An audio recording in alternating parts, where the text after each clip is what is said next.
I should have known it would be you.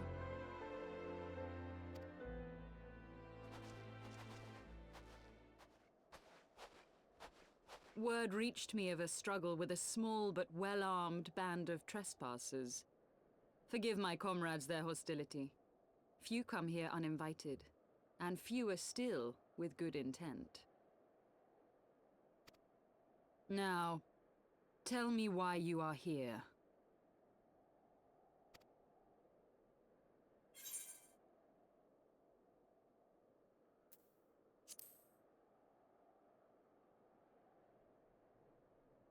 So, you seek to stem the Dravanian tide with talk? A romantic notion. If you but knew the truth, the spark which lit the flames of this animosity, you would understand the futility of your quest. Shall I relate it to you? The sordid history my gift has shown me, that which the Holy See has taken such pains to suppress.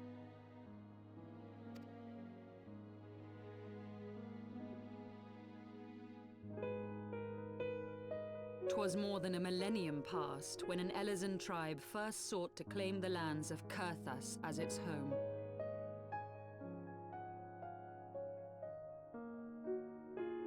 Unfortunately for them, Kurthas was already home to dragonkind, and they were not inclined to make way for the invaders. Thus did a bloody war begin, a war which might well have rumbled on until one or the other side was exterminated, had it not been for the resolve of a single woman.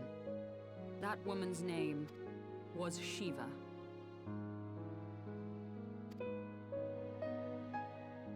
While those around her fought and died, she attempted to parley with the dragons, and in so doing discovered them to be possessed of profound intelligence and reason.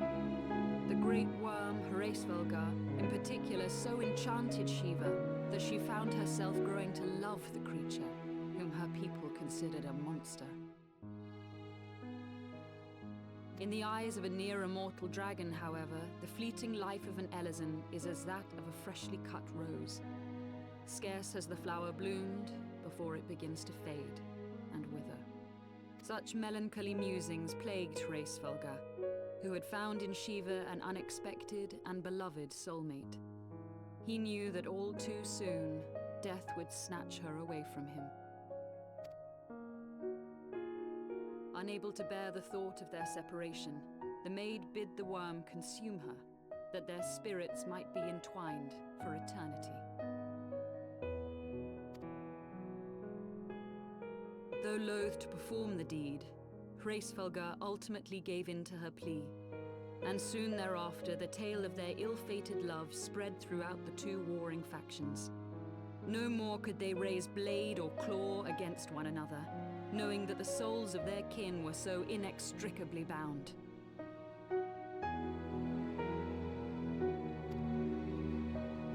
In the days that followed, man and dragon learned to live in harmony, and together built a nation unlike any the world had ever known. For 200 years did this blissful age of peace continue, as it would to this day, had vilest envy not stirred in the hearts of the Elezen. It is said that worms owe their longevity to the boundless reserves of vitality found within their eyes. And 'twas in this belief that a traitorous band of knights deceived their allies of some 2 centuries, and took by force that which they coveted.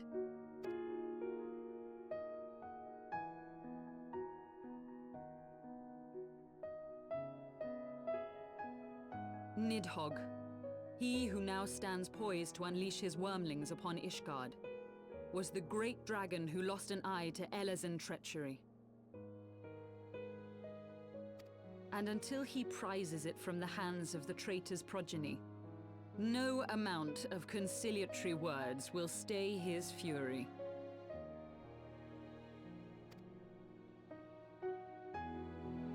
You are wrong, Lady Iceheart.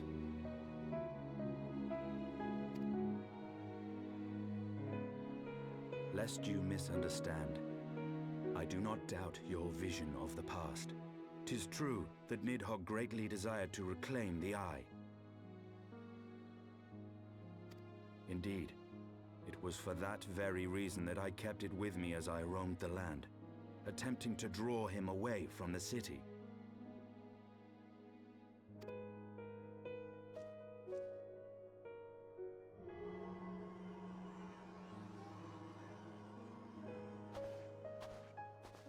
Good gods!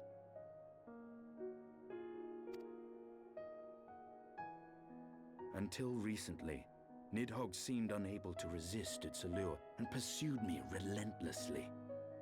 Needless to say, that is no longer the case.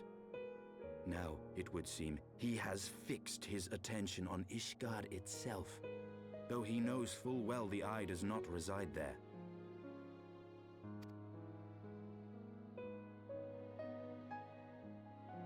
You believe he targets the capital for another reason? I believe reason has all but left him. Through the Eye, I feel much of what Nidhogg feels, and the dragon's thirst for vengeance will not be quenched by aught less than a sea of blood.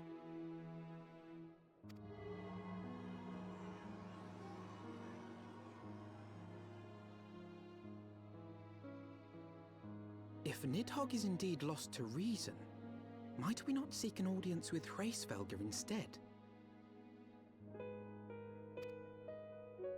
He has thus far shown no inclination to aid in the invasion of Ishgard, and may yet welcome our efforts to broker a peace.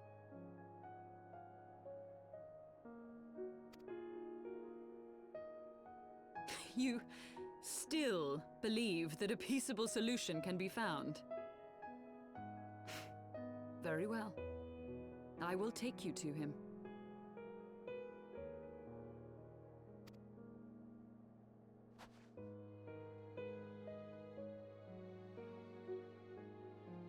Our road will lead us to Dravania, the homeland of dragonkind. There we shall ascend unto the clouds, where Hraesvelgr resides.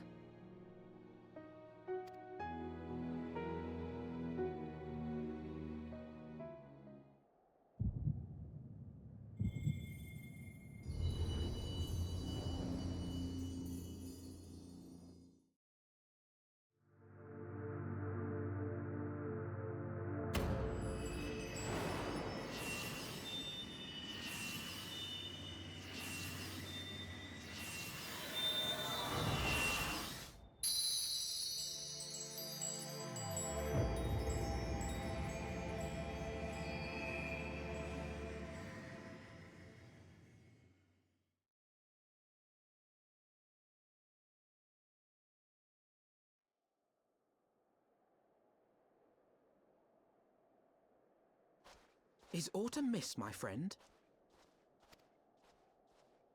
I sense the many battles are beginning to take their toll. Rest a while, and should you lose sight of us, Dravania lies beyond the mountains to the west.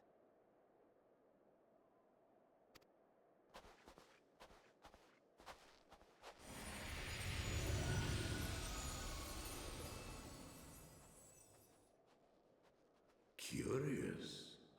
The vestiges of thy mistress's blessing are not as faint as once they were.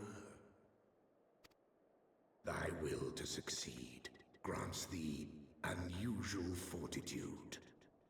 But will it be enough?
Beyond Abalathia's spine, the great mountain range that spans the continent of Aldenard from east to west. Into the deepening shadows of Som-Al, where lies the ancient home of dragonkind.